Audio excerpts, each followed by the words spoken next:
បងប្អូនទាំងអស់គ្នាវីដេអូនេះគឺធ្វើជាពិសេសសម្រាប់និស្សិតដែលគាត់ត្រៀមរកការងារធ្វើថ្ងៃនេះគឺខ្ញុំមាន11ចំណុចសម្រាប់អ្នកទាំងអស់គ្នាហើយខ្ញុំនឹងរៀបរាប់ត្រួសមិនបានលម្អិតអីច្រើនពេកទេដោយសារតែវា11ចំណុចវារៀងច្រើនដែរ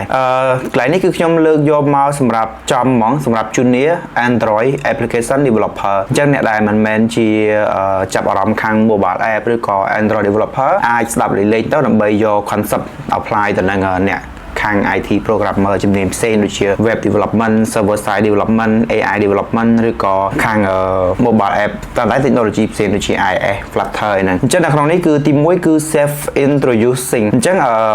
self introduction ហ្នឹងគឺយើងណែនាំខ្លួនហើយការណែនាំខ្លួនគឺយើងដាច់ខាតត្រូវតែណែនាំជាភាសាអង់គ្លេសដាច់ខាតគឺយើងត្រូវតែនិយាយជាភាសាអង់គ្លេសហើយនិយាយបានល្អអញ្ចឹងនៅពេលដែលយើងនិយាយបានល្អហើយមានភាពតាក់ទាញគឺគេចាប់អារម្មណ៍មកលើយើងច្រើនហើយអ្នកគ្នាបើសិនជាអត់ដឹងថារៀបចំនិយាយមិនទេចាំវីដេអូក្រោយខ្ញុំនឹងធ្វើតាក់ទងទៅនឹង introduce ខ្លួនឯងចំណុចទី2ដោយសារតែ position ដែលយើង apply គឺជា junior Android developer អញ្ចឹងនៅក្នុងហ្នឹងគឺយើងត្រូវយល់ពី programming concept គឺយើងមានដូចជាយើងយល់ពី variable data type condition loop function collection null safety ហ្នឹងគឺយើងត្រូវតែយល់នៅក្នុងវិស័យ coding បើមិនយើងអត់យល់ទេគឺពិបាកនៅក្នុងការបញ្ចេញគ្នានៅក្នុងការយក position មួយហ្នឹងដោយសារតែនៅពេលដែលគេរើសការងារមិនមែនមានតែយើងដាក់ទេការងារ position តែមួយណាអាចមានដាក់លើសពី100នាក់ឬក៏អាចដល់ពី300នាក់អញ្ចឹងទី3គឺតាក់ទងទៅនឹង OP concept explanation អញ្ចឹងខ្ញុំប្រើពាក្យ explanation កន្ទុយនេះគឺនៅពេលដែលយើងយល់ពី OP គេនឹងឲ្យយើងនិយាយពី OP concept ហើយអញ្ចឹង OP concept វាមាន4ទី1គឺតាក់ទងទៅនឹង encapsulation inheritance polymorphism ហើយ abstraction អញ្ចឹង4ហ្នឹងគឺអ្នកគ្នាត្រូវតែយល់ឲ្យច្បាស់ដើម្បីអីដើម្បី perform នៅក្នុងការ interview របស់យើងជា junior Android developer ហ្នឹងចំណុចទី4តាក់ទងទៅនឹងKotlin ដោយសារតែ Android បច្ចុប្បន្នគឺ modern Android គេប្រើ Kotlin programming language គេអាចឲ្យយើងយល់ Java តិចតួចហើយប៉ុន្តែសម្រាប់ខ្ញុំ recommend Kotlin programming language សម្រាប់ Android ហើយវាជា key concept ហ្មងសម្រាប់ Android សម្រាប់អ្នកដែលចង់ធ្វើការងារខាង Android application developer highly recommend ហ្មងអញ្ចឹងបាទខ្ញុំបើកថ្នាក់បរិញ្ញា Android development ប្រើ Kotlin programming language អញ្ចឹងនៅក្នុងហ្នឹងគឺអ្វីដែលអ្នកគ្នាត្រូវដឹងគឺទី1តើតនឹង data class seal class extension function នៅក្នុង Kotlin coroutine suspend function flow state flow នៅក្នុង Android ហើយរបស់ Kotlin ហ្នឹងយើងមាន lambda ហើយនិង high order function មានដូចជា inline no inline យើងមាន companion object យើងមាន null safety smart cache check អីហ្នឹងគឺយើងត្រូវតែ understand ពួកវាហើយអ្នកគ្នាអាចទៅរកមើលវាបាននៅក្នុង official របស់ JetBrains តើតនឹង Kotlin programming language អ្នកគ្នាគាត់ search នៅក្នុង Google ថា Kotlin បន្ទាប់មកអ្នកគ្នានឹងឃើញ official website គេអញ្ចឹងយើងអាចចូលទៅរៀនបានហើយទី5តាក់ទងទៅនឹង Android framework knowledge គឺតាក់ទងចំណេះដឹងទៅលើ Android framework អញ្ចឹងអ្នកទាំងអស់គ្នាដែលចង់យល់ច្បាស់ពី Android ហើយចង់ត្រៀមខ្លួនធ្វើជា Android developer ដូចខ្ញុំបច្ចុប្បន្នជា senior mobile developer ប៉ុន្តែយើងធ្វើលើ Android ភាគច្រើនអញ្ចឹងនៅក្នុងហ្នឹងគឺទី1គឺអ្នកគ្នាត្រូវយល់ពី app structure របស់ Android វាមានច្រើនទេវាមានតែ activity Android manifest ទី1ទី2គឺ activity ទី3គឺតាក់ទងទៅនឹងfragment ទី4គឺតាក់ទងទៅនឹង view model ជា state ហើយទី6គឺតាក់ទងទៅនឹង resource folder គឺខ្ញុំមានធ្វើតាក់ទងទៅនឹងអស់ហ្នឹងអញ្ចឹងខ្ញុំមាន playlist មួយនៅក្នុង channel ខ្ញុំហ្នឹងគឺអាចចូលទៅមើលទៅហើយនៅក្នុង resource វាមានដូចជា layout drawable value string ហ្នឹងគឺនៅក្នុង Android ទាំងអស់មួយទៀតគឺតាក់ទងទៅនឹង activity life cycle នៅក្នុង Android ហើយ framework ទាំងគេសុទ្ធតែមាន life cycle របស់គេហៅថា life cycle framework វត្តជីវិតរបស់ framework ហ្នឹងអញ្ចឹងនៅពេលដែលយើងយល់ពី life cycle របស់ framework គឺយើងនឹងធ្វើបានល្អហើយ perform បានល្អទៀតហើយនៅពេលដែលយើង develop software ក៏យើង develop បានល្អដែរអញ្ចឹង life cycle របស់វាដូចជាវាចែកជាពីរទៀតវាមាន activity life cycle ហើយនិង fragment life cycle អញ្ចឹង fragment life cycle activity life cycle មុនគឺមានដូចជា on create on start on resume on pause on stop ហើយ on destroy អញ្ចឹងប្រហែលហ្នឹងគឺទៅមើលយល់ទៅថាពេលណាគឺគេប្រើ on start ពេលណាប្រើ on create ពេលណាប្រើ on resume ហើយ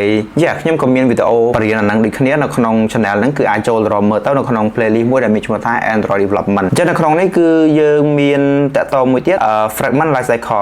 cycle គឺស្តៀងទៅនឹង activity life cycle ដែរប៉ុន្តែដោយសារតែ fragment វាជា level មួយនៅក្នុង activity អញ្ចឹងនៅក្នុង Android development គឺយើងមាន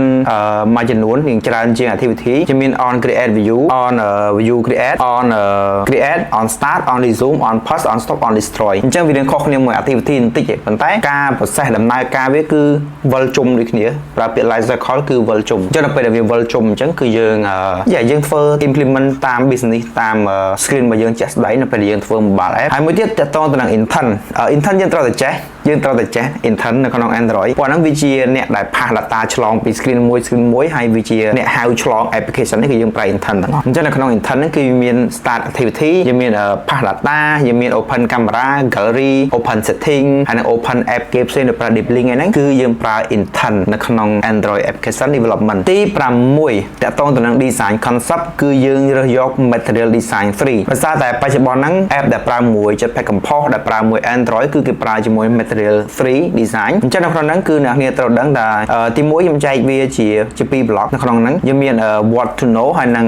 UI principle what to know ហ្នឹងគឺជាអ្វីដែលអ្នកនាងគួរតែដឹងគួរតែចេះអញ្ចឹងមាន typography យើងមាន color system យើងមាន shape evaluation ហ្នឹងអារៀង 3D shape ហ្នឹងគឺយើងសម្រាប់កោងគូសដូចយើងប្រើ Google Doc Google Sheet ហ្នឹងហើយយើងមានតកតងទៅនឹង dynamic color design token យើងមាន ham mosaic color អាហ្នឹងក៏ខ្ញុំអត់សូវច្បាស់ដែរតកតង ham mosaic color ហ្នឹងវាដោយសារតែក្នុង material វាមាន color ច្រើនពេកហើយមួយទៀតតកតង UI principle យើងត្រូវយល់ពីclean architecture clean design របស់វាយើងមាន responsive គឺយើងអាច support ទាំង device ទូច device ធំ scale UI ហ្នឹងគឺអាហ្នឹងគេហៅ responsive ឬក៏ adaptive UI នៅក្នុង Android ហើយយើងមាន motion បើសិនជាអ្នកទាំងគ្នាធ្លាប់ប្រើ YouTube ខ្ញុំគិតថាអ្នកគ្នាប្រហែលជាធ្លាប់ស្គាល់ហើយតកតងនឹង motion ខ្ញុំនឹងបង្ហាញអ្នកទាំងអស់គ្នាមួយអញ្ចឹងនៅក្នុង YouTube ភាគច្រើនគឺគេប្រើ motion ច្រើននៅក្នុងហ្នឹងឧទាហរណ៍ដូចវីដេអូអញ្ចឹងដល់ពេលយើងអូសទាញមិនចេះទាញមិនអញ្ចឹងអាហ្នឹងគេហៅ motion អ្នកឃើញវាចុះមកនេះ motion ចាហ្នឹង motion នៅក្នុង Android ក៏មាននៅក្នុង iOS ក៏មានហើយទី7តកតងទៅនឹងជាទូទៅបើសិនជាយើងសភាជា junior គេអាចនឹងសួរយើងថាឥឡូវគេឲ្យយើង list និយាយបាន10មកតកតង material component នៅក្នុង Android ហ្នឹងអញ្ចឹង list 10ហ្នឹងមានដូចជាគេមានដូចជាប៊ូតុង text field card view យើងមាន navigation bar navigation drawer យើងមាន app bar top app bar យើងមាន dialog snack bar យើងមាន bottom sheet យើងមាន check box ក្រានយកហើយ switch ប៊ូតុងឲ្យយើងទៅអញ្ចឹងអាហ្នឹងសុទ្ធតែសំខាន់អ្នកនេះអាចរកបាននៅក្នុង document official របស់ material គឺវាមានទាំងអស់ទី8តកតងទៅនឹង design pattern នៅក្នុង Android application development គឺគ្រប់យ៉ាងសម្បូរទៅដោយ pattern អ្វីក៏ pattern នៅក្នុង Android បើអត់មាន pattern ទេគឺពិបាកនៅក្នុងការធ្វើមែនតើអញ្ចឹង pattern អ្នកនេះត្រូវចេះមាន singleton factory pattern observer repository pattern ហើយនិង adapter pattern អញ្ចឹង pattern សុទ្ធតែសំខាន់យើងត្រៀមទៅទី9តកតងទៅនឹង Android architecture នៅក្នុង Android ជាទូទៅគេប្រើ MVVM ច្រើនជាង MVI គេចែកជាពីរហ្នឹងភាគច្រើនអញ្ចឹង MVVM មកពាក្យពេញថា model view model អាហ្នឹងគឺជាការ separate រវាង UI ហើយនិង business logic ចំណែកឯមួយទៀតតកតងនឹង MVI មកពាក្យពេញថា model view intent អាហ្នឹងគឺយើងសរសេរទាំង business logic ទាំង state ហ្នឹងគឺចូលគ្នាបាន separate ទេចាអាហ្នឹងតកតងទៅនឹង architecture របស់ project នៅក្នុង Android Studio Android development ទី10វាមិនមែនជានេះទេវាគ្រាន់តែជា extra tip ដែលសម្រាប់អ្នក interview ជា junior ទេអញ្ចឹងទី1គឺអ្នកគ្នាគួរតែមាន project demo គេដែលយើងធ្វើខ្លួនឯងតែ project demo ហ្នឹងយើងមានដូចជា fix API យកមកប្រើយើងមាន room database យើងមាន MVVM យើងមាន material UI navigation ពី screen មួយទៅ screen មួយហើយនឹង clean code ដើម្បីទៅ demo គេអានឹងគឺជា key មួយដែលអាចឲ្យយើងជាប់នៅក្នុងការ interview ហើយយើង keep វា short បានហើយយើងកុំឲ្យធ្វើវាវែងពេកនៅក្នុងការ demo ហ្នឹងនៅក្នុងហ្នឹងគឺខ្ញុំបានបញ្ជាក់ដែរថាអ្នកនេះត្រូវតែនិយាយស្មោះត្រង់នៅក្នុងការ interview គឺយើងអាចនិយាយកុហកទេគឺយើងនិយាយស្មោះត្រង់ហ្មងគឺយើងនិយាយស្មោះត្រង់ទោះបីជាយើងខុសទោះបីយើងត្រូវក៏គេមិន